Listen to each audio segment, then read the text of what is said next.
दोस्तों आज इस वीडियो में बात होने वाली है जो कि आपके बोर्ड एग्जाम है। मान के चलें कि इस टॉपिक से या इस सिर्फ तीन में से एक बोर्ड में आएगा ही आएगा और हर साल आता है कि क्या करना है होता है कि आपको वैद्युत ऊर्जा निकालनी होती है इनके पदों के अंदर। वैद्युत ऊर्जा आपसे पूछ लेंगे बताइए धारा और प्रतिरोध के पदों में, वैद्युत ऊर्जा आपसे पूछ लेंगे धारा विभवांतर के पदों में, वैद्युत ऊर्जा आपसे पूछ लेंगे कि विभवांतर और प्रतिरोध के पदों में। तो इनमें से एक ना एक क्वेश्चन जरूर आता है, 100% बोर्ड में आता है। तो बहुत छोटी वीडियो रहने वाली और मान के चलें कि आपको अगर आपने ये समझ लिया है तो आपके लिए इसमें से जो न्यूमेरिकल्स आते हैं वो भी आप आसानी से कर पाएंगे। तो देखिए सबसे पहले हम बात करते हैं कि आपसे W का मतलब क्या है। हम एक का मतलब लिख दे रहे हैं, बकाया आप लोग अपने आप समझ लीजिएगा। यहाँ पर W का जो मतलब है वह है वैद्युत ऊर्जा। क्या है? वह है वैद्युत ऊर्जा।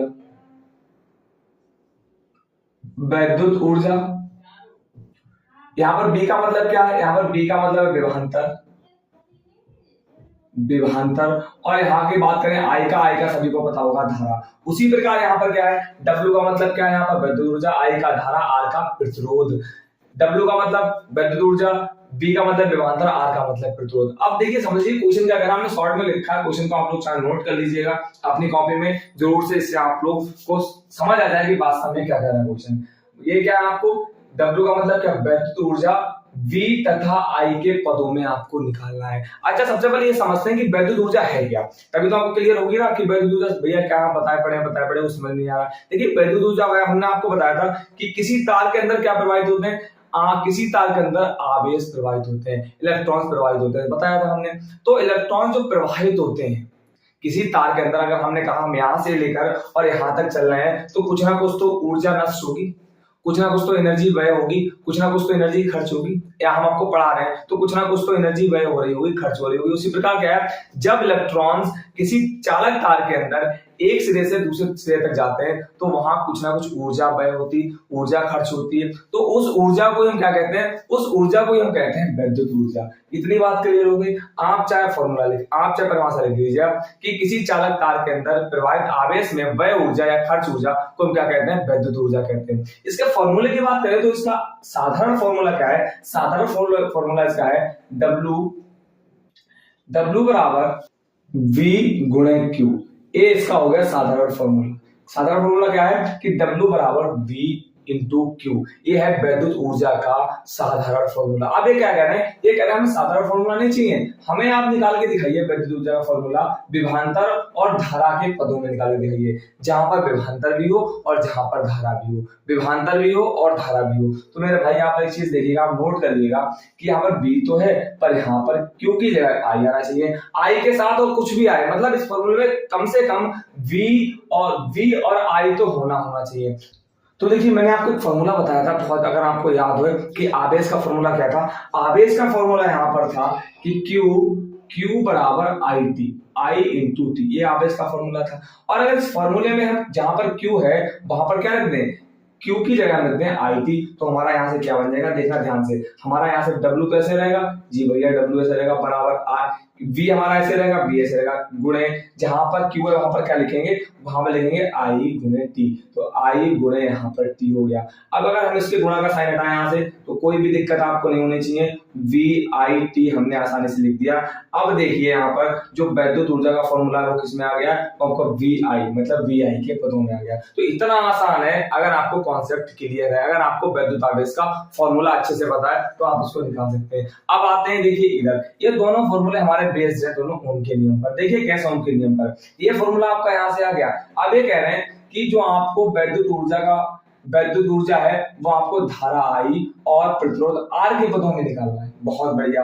अगर हम यहाँ पर बात करें, यहाँ पर हमें क्या मिल रहा है? यहाँ पर देखिए V कोई मतलब नहीं, I मिल रहा है, मतलब एक चीज मिल रही है। हमें यहाँ से क्या निकालना है? ये I तो मिल रही पर R भी हमारा आना चाहिए। तो ओम का नियम हमने आपको बताया था। ओम का नियम क्या कहता है? ओम का नियम कहता है कि V इक्वल टू IR, है ना। इस फॉर्मूले से हम इसका मान निकाल देंगे। अब हम क्या करेंगे? इस फॉर्मूले में इसको रख देंगे, इस फॉर्मूले में इसको रख देंगे। भैया कहाँ रखेंगे? देखिए ध्यान से, जहां पर V है, जहां पर ये V है वहां पर हम क्या लिखेंगे? वहां पर लिखेंगे IR, क्योंकि B के बराबर है। जहां पर B है वहां पर क्या लिखेंगे? IR। तो हम इसको लिख देंगे कि W बराबर, जहां पर B वहां पर क्या लिखेंगे? IR गुणे ये क्या हो जाएगा आपका IT। IT, है ना। और आपको अगर सबको खोल के लिखना चाहे तो कैसे लिखिएगा, I गुणे R गुणे I गुणे T। हम इसको ऐसे देखिए, यहाँ पर जब गुणे का साइन था तो हमने हटा के BID लिख दिया था। अब यहाँ पर I आ रहा है तो I गुणे R क्या नहीं लिख सकते हैं, यहाँ पर IT है तो I गुणे T नहीं लिख सकते, जी भैया लिख सकते हैं। अब हम क्या करेंगे, यहाँ पर देखिएगा ध्यान से, यहाँ पर एक यहाँ पर आई है, एक यहाँ पर आई है, तो यहाँ पर क्या हो जाएगा, यहाँ पर हो जाएगा हमारा आई स्क्वायर।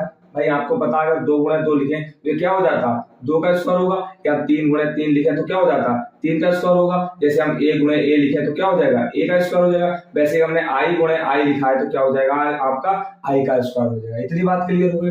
अब यहाँ पर i स्क्वायर हो गया और क्या बचा, R बचा, T बचा। तो यहाँ पर ध्यान से देखिएगा, हमारा वैद्युत ऊर्जा का जो है फॉर्मूला किसमें निकल के आया है, I और R, I R के पदों में निकल आया वैद्युत ऊर्जा का फॉर्मूला। तो आई होप यहाँ से आपको कोई भी डाउट नहीं रहा होगा, बहुत आसानी से बहुत ही तरीके से आपको यहाँ पर समझ आ रहा होगा। अगला क्या है, अगला हमारे पास है कि आपको वैद्युत ऊर्जा का फॉर्मूला निकालना है किसमें, V और R के पदों में, V और R के पदों में। तो यहाँ से आप लोग फिर से थोड़ा वापस आइएगा, इस फॉर्मूले में फिर से देखिएगा, यहाँ पर V तो है पर यहाँ पर R नहीं। सेम फॉर्मूला इधर पुट करेंगे। देखिए ओम के नियम से, ओम का नियम क्या कहता है, हमें यहाँ से V ऐसे रखना है, V ऐसे रखना। अगर आपने V को गायब कर दिया, यहाँ देखिए हमने V का मान रखा था तो यहाँ पर आपको V कहीं नहीं दिख रहा है, पर वहां पर V मांग रहे हैं, तो V को ऐसे रखना है। अब उनका नियम क्या है कि हम I का मान यहाँ से निकाल लेंगे, तो अगर I का मान यहाँ से निकालेंगे तो हमारा क्या हो जाएगा, हम I को तो ऐसे रखेंगे, V ऊपर रहेगा, अपॉन आ जाएगा R। ये क्या हो गया आपका, ये ओम के नियम से हमने निकाला है। अब ये वाला पुट कहाँ कर देंगे, ये वाला हम पुट कर देंगे यहाँ,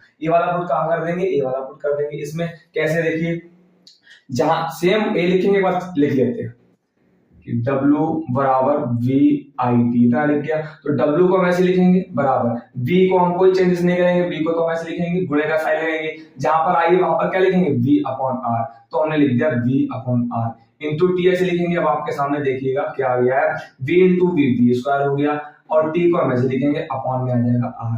आई होप आपको तीनों फॉर्मूले बहुत जबरदस्त तरीके से समझ आए होंगे। और चौथा फॉर्मूला मेन जो है वो क्या है, आपका ये वाला हो गया। इस फॉर्मूले से ये वाला निकल गया है, इस फॉर्मूले से आपके दोनों फॉर्मूले निकल के आ गए। आपको याद क्या करना, 1 2 3 तीन फॉर्मूले याद करने, साथ साथ में आपको इसको भी याद कर लेना है। अब सबसे बड़ी चीज है कि भैया इसके मात्रक क्या होंगे, क्योंकि मात्रक इंपॉर्टेंट होते हैं। तो सभी के मात्रक होते हैं जूल। क्या होते हैं, सभी के मात्रक आपके होंगे जूल।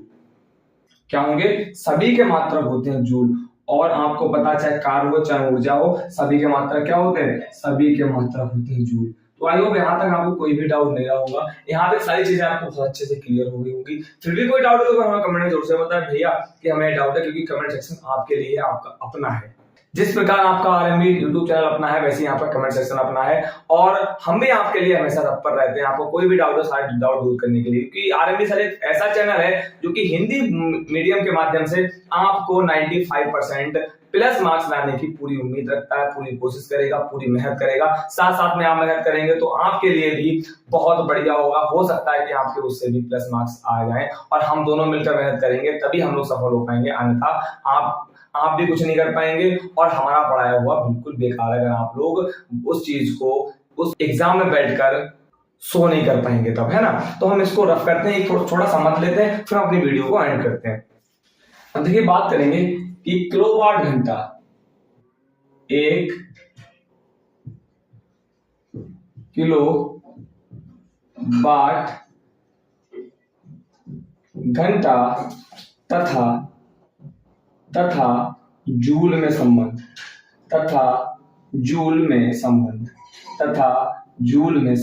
क्या इतनी बात क्लियर हो गई।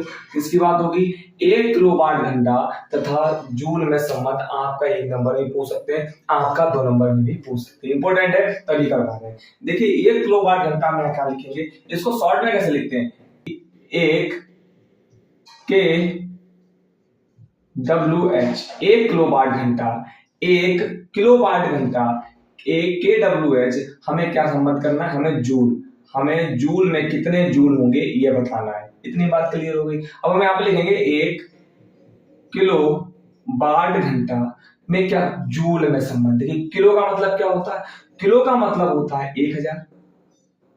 क्या होता है, 1000। और यहां पर लिखेंगे हम जूल प्रति सेकंड। और 1 किलोवाट का हो गया भाई, 1 किलोवाट का मतलब क्या हो गया, 1 किलो वाट, और वाट का अगर हम मात्रा निकालें तो क्या होता है जूल प्रति सेकंड। तो हमने देखी यहाँ पर 1 किलो का 1000 हो गया, और यहाँ पर वाट का मात्रा क्या लिखा जूल प्रति सेकंड, क्या लिख दिया जूल प्रति सेकंड। अब रह गया हमारा घंटा का, तो इंटू का साइन लगाएंगे। और हमें एक चीज बताइए मेरे भाई कि 1 घंटे में कितने सेकंड होते हैं। भैया 1 घंटे में जो है वो 3600 सेकंड होते हैं। आपने कई बार बताया है 1 घंटे में कितने होते हैं 36 सेकंड होते हैं। तो हम इसको ऐसे लिखना चाहें कि 1000 गुणे 3600 फिर गुणे का साइन लगाएंगे। अब मात्रा लिख लेंगे, है ना,